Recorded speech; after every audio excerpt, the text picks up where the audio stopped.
ఇప్పుడు మన దేశంలో కూడా ప్రధానమంత్రి గారు మాట్లాడుతున్నారు దాని గురించి. చిన్న చిన్న దేశాల సంగతి ఆలోచించాలి.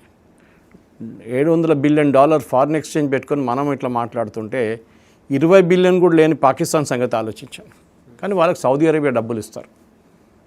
ఓకే, ఎందుకంటే వాళ్ళని బతికించడానికి వాళ్ళకి కావాలి. సౌదీ అరేబియాకి పాకిస్తాన్ కావాలి. వాళ్ళ దగ్గర ఆర్మీ లేదు సౌదీ అరేబియా దగ్గర. సో వీళ్ళు మెయింటైన్ చేసుకుంటారు, అంతా చూసుకుంటారు. అక్కడ రెంట్కి తీసుకున్నారు వీళ్ళు. ఈ పరిస్థితిలో ఉన్నాం వాసుదేవన్ గారు. దీని నుంచి ఇంకా ముందుకు వెళ్ళాలంటే ఒకటే రూట్ ఉంది. యాజ్ ఇవాళ నేను వస్తూ Israeli prime minister Benjamin Netanyahu interview చూశాను CBS న్యూస్లో. 60 మినిట్స్ అని చెప్పి వాళ్ళది ఒక చాలా ఫేవరెట్ ప్రోగ్రామ్ ఉంది వాళ్ళది, ఒకటి చాలా పాపులర్ అది. దాంట్లో ఆయన ఎంత క్లియర్గా చెప్తున్నారంటే మా స్ట్రాటజీ అంటే,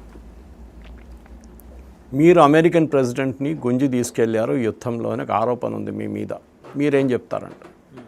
ఆయన అంటారు మేమేం చెప్పేదేంటి, అమెరికా చిన్నపిల్లలు కాదు కదా, మేము వెళ్ళి వాళ్ళ ముందు ఆప్షన్స్ పెట్టాం, ఇది ఉంది, ఇది నడుస్తుంది, మీరు వస్తారా లేదా.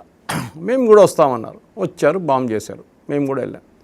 కానీ మా మెయిన్ ఆబ్జెక్టివ్ ఇప్పుడు కూడా uranium, Hezbollah, Hamas, Houthi support, మూడోది మిసైల్, ఈ 3 ఆపితేనే మేము ఆగుతాము.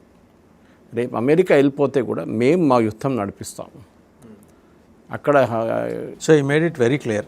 ఎస్, అక్కడ ఏం చెప్తారు, సీజ్ ఫైర్ ఉందంటున్నారు లెబనాన్లో, ఏం లేదు. లాస్ట్ వారం లోపల 300 మందిని చంపారు ఇజ్రాయెల్. ఆ మాట అన్నారంటే అమెరికా వెళ్ళిపోయినా మేమైతే చేసుకుంటాం. మా అల్టిమేట్ ఆబ్జెక్టివ్ అది. ఎందుకంటే అమెరికాకి అంత థ్రెట్ లేదు, మాకుంది థ్రెట్.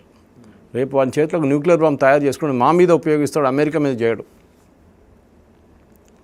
మేము చూసుకోవాలి, మా ప్రజలను చూసుకోవాలి.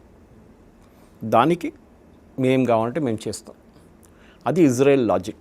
But Israel is that much competent enough అండి. ఎస్.